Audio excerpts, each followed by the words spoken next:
online, like it is for most things, isn't it? And it can be a challenge for some people too. So I met up with Sam Hardy from the Digital Link Project to find out a little bit more about what they offer. So if somebody's got no digital skills at all, so for instance they're still using an old style phone, and suddenly their life falls apart in some way and they need to claim benefits or they're losing their house, everyone says just go online. But you can't, can you, if you don't have the skills? So my project is setting up hubs all around Tameside, funded by the Edward Holt Trust, to give people those skills that they need to be able to access the services.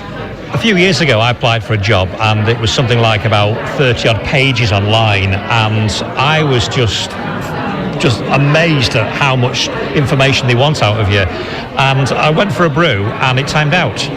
I'd start all over again, and they pushed me off. Yeah, it's really hard. In fact, the number of barriers that there are to live in any level of your life if you aren't online are unimaginable. For instance, I often say, if you just wanted to buy a theatre ticket to Hamilton, how would you find out where it's on? How would you find out how much it is? How would you find out? And you could say, well, you could ring the box office, but there's no phone books anymore, and 118 costs like £4 a minute. If you went there, how do you know the box office is open that day? And that's just buying a ticket. If it's something important like your housing or your job or you've been taken to court, how do you cope? How do you cope? And so this project is to get help to those people where they need it when they're in crisis. So in terms of getting that help to people now, what's the criteria? How do people get involved and contact you? Yeah, through other organisations. So at the moment in Tameside, I'm currently working with Mind, I'm currently working with the Holy Trinity Community Centre, I'm working with the Garside Kid Community Centre, I'm working with Jigsaw Homes.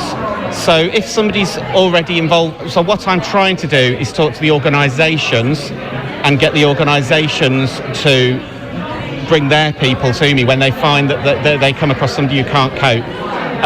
But I still could be contacted because I can probably find somewhere that I can slot people into.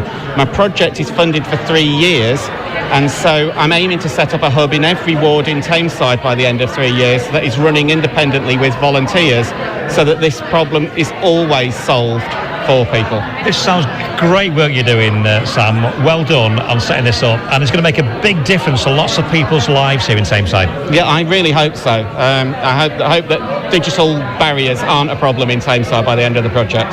Sam Hardy, thank you very much for spending some time with us today. Thank you very much for talking to me.